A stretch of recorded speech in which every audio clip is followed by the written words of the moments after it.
A very good morning to all the students. This is your SST period. I hope students you all are fine and fit.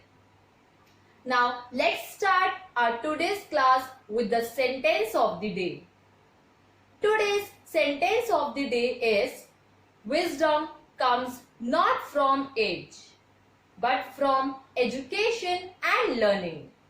I repeat again, wisdom comes not from age, but from education and learning.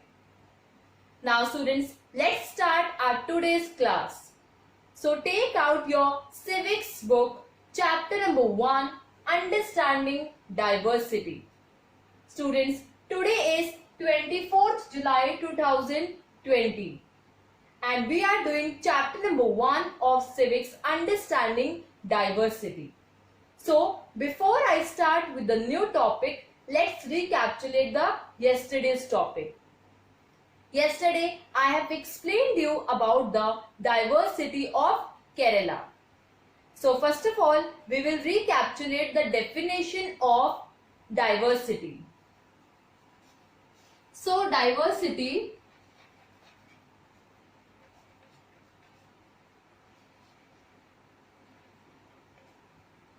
it refers to the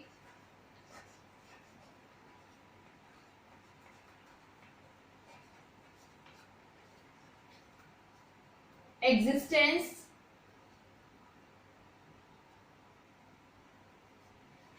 of different characteristics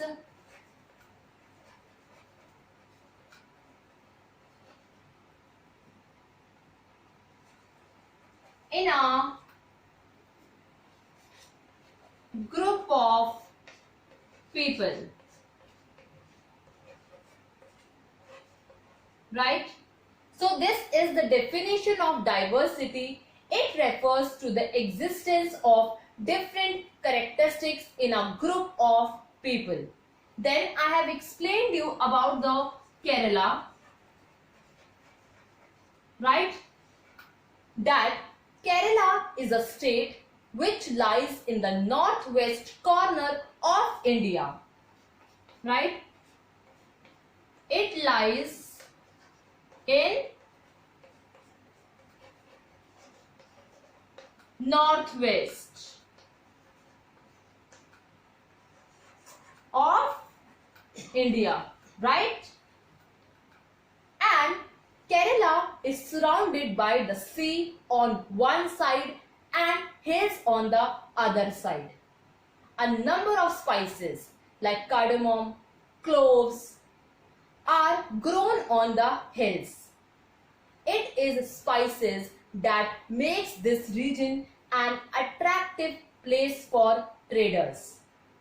Many Arab traders also came here and settled down here.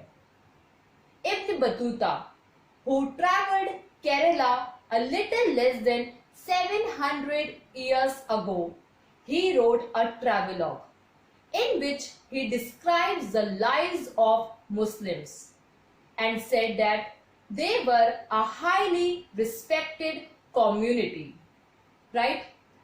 Now students, let's start with the new topic. And today's topic is Unity in Diversity, page number 11.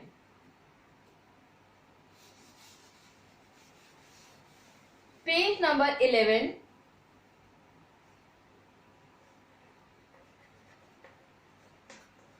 Unity in diversity.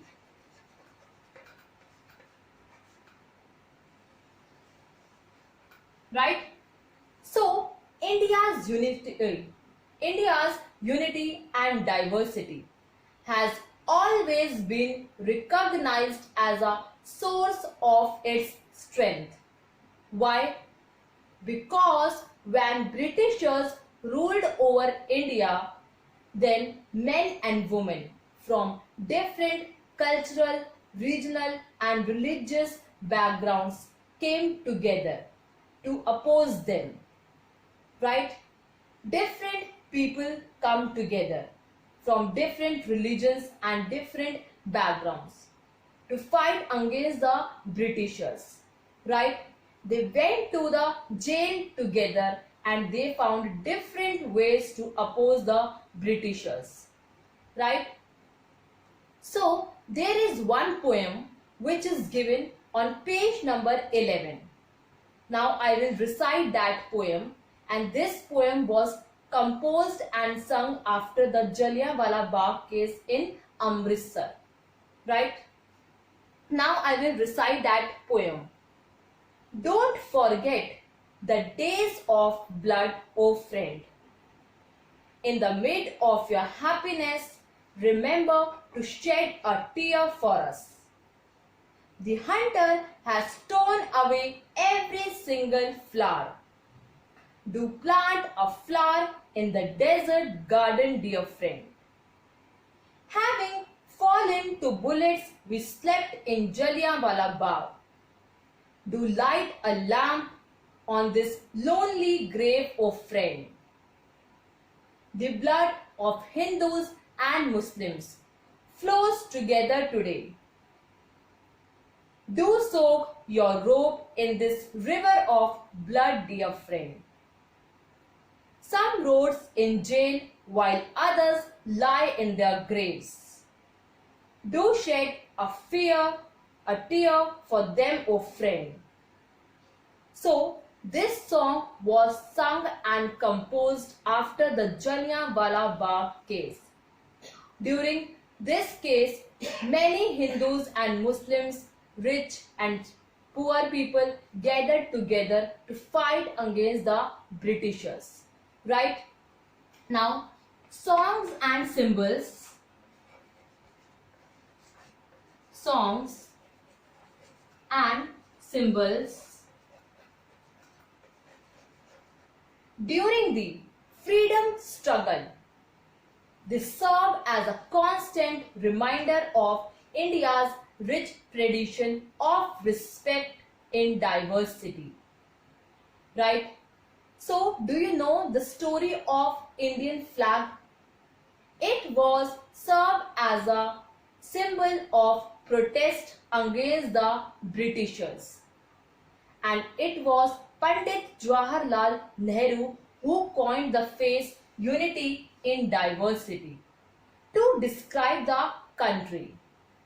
Now students, we have read the topic unity in diversity. Now we will read this topic through the book, page number 11. Now we will read about unity in diversity from book, page number 11. India's diversity has always been recognized as a source of its strength. When the British ruled India, women and men from different cultural, religious and regional backgrounds came together to oppose them. India's freedom movement had thousands of people of different backgrounds in it. They worked together to decide joint actions. They went to jail together. They found different ways to oppose the British. So as I have explained you that India's diversity has always been recognized as a source of its strength, because in the freedom movement had thousands of people of different backgrounds. They worked together and they found different ways to oppose the British.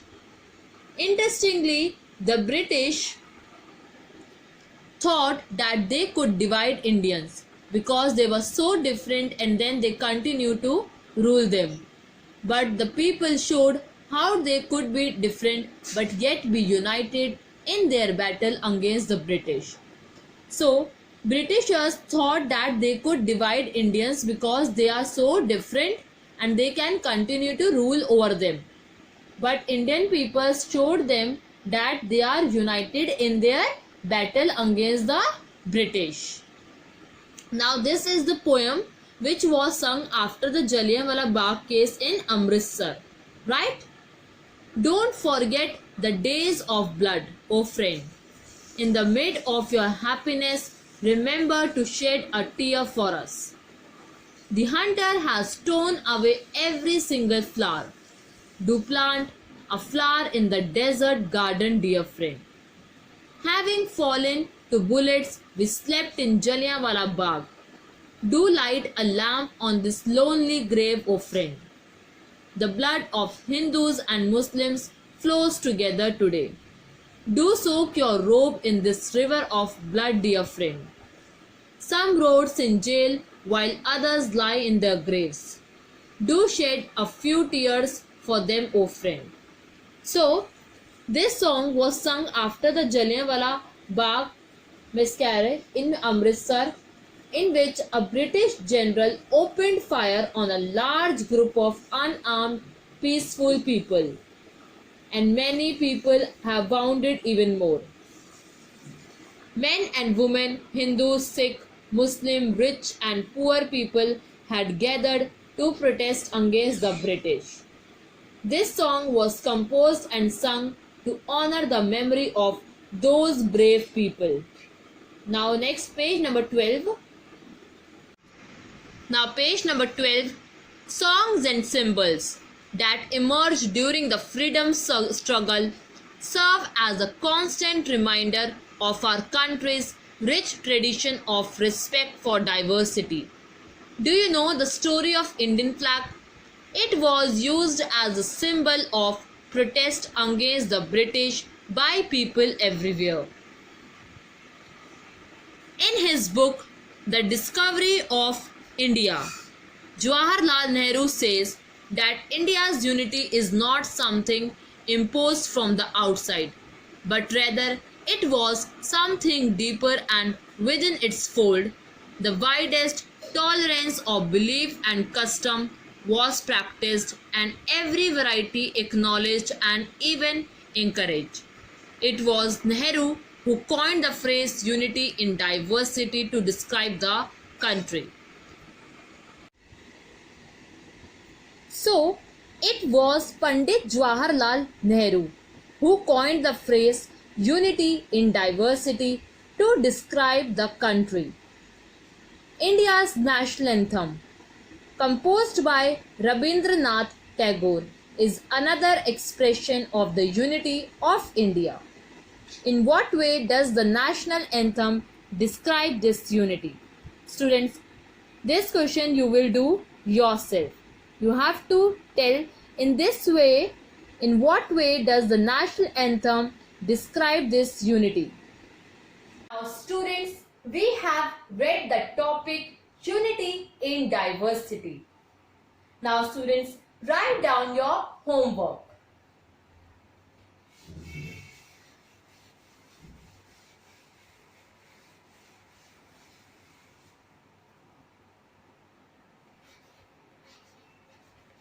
Now your assisting homework is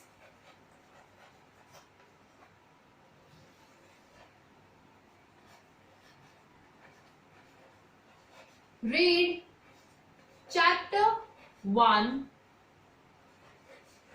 of Civics, that is understanding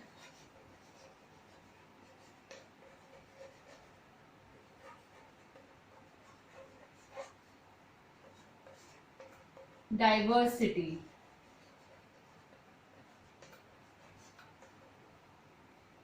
Now students, your assisting homework is you have to read chapter 1 of Civics, that is understanding diversity.